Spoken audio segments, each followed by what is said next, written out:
Hello and welcome to Journey's Dream. My name is Michael Ryce and I'm the author of the book, Why Is This Happening to Me Again?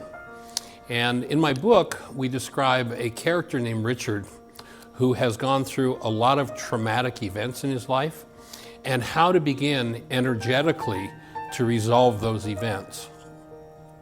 The tool that we teach, the primary tool that we teach in this work, is the tool of forgiveness, but not the kind of forgiveness that the world teaches.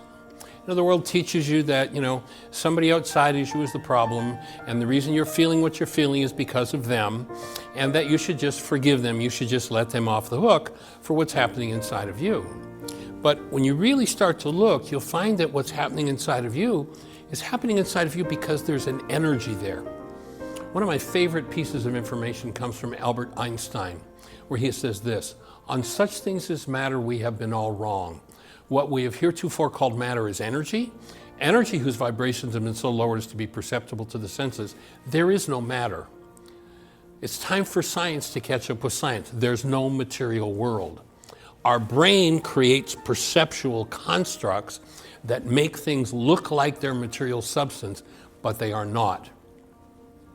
When we engage in an energy that does not belong within our energy system, this so-called body-mind unit, we literally create for ourselves traumatic experiences, physiologically, mentally, and emotionally. And all of these experiences are due to the energy blocks that don't belong within our system. If we go back, it's almost 100, or maybe a little better than 100 years ago, a gentleman named Max Planck is receiving the Nobel Prize in Physics. And here's what he says. He says, as a man who spent his entire life studying on it. Now, this is a guy who's saying this as he receives the Nobel Prize in Physics. As a man who spent his entire life studying matter, I can tell you this much: there is no matter as such. Our entire world is made of succeedingly smaller patterns of vibratory fields nested one within another, within another. Now, those vibratory fields are either uplifting to health or destructive to health. We actually just finished doing a workshop with a group of people, and I've left part of the workshop on the board. We started out and we asked a question. My wife, Jeannie, starts out and she asked the question, how many have ever held a newborn child? And then she asked everyone to tap into the energy of the newborn and describe the essence of that newborn. Out of this particular class, here's the list she got: peace, pure, joy, inner sense, awesome presence, love, sweetness, beauty, miracle, and bliss. Descriptors of human life. Now, whether you remember it or not, whether you know it or not, that is who you are. Until you are restored to that, you cannot have whole wellness and well-being in its maximum form.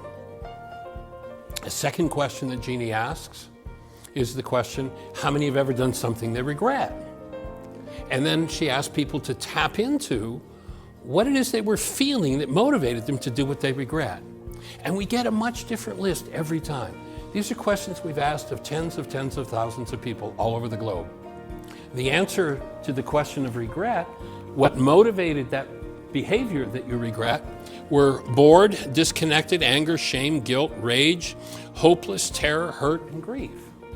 Much different answers than human life. Our culture tends to program us with these energetic dynamics, and they create what we call dis-ease. Not the entity disease that's out to get us and we're victims. This culture loves to see people in victimhood because they're worth a fortune. The truth is, you are not a victim of the world you see. You are not a victim of what goes on in your world. You create the results by the energies you engage in. There are two qualities of energy. There's that which builds your system up and gives you high-level wellness. There's that which tears the system down and tends to destroy well-being, mentally, physically, and emotionally. Over here on this side of the board are descriptors of the things that will build your system up. Here are descriptors of what will tear your system down. The forgiveness process, in Aramaic, as it was originally taught 2,000 years ago, is the removal of these energetic dynamics that interrupt the function of the cell, that interrupt the function of the organ, that interrupt the function of the whole system and create disease conditions. There is no entity called disease that's out to get us. There are only energetic states that either bring life to us or bring death to us. Forgiveness is how to remove the dis-ease and death-producing energies and be restored to the truth of who you are.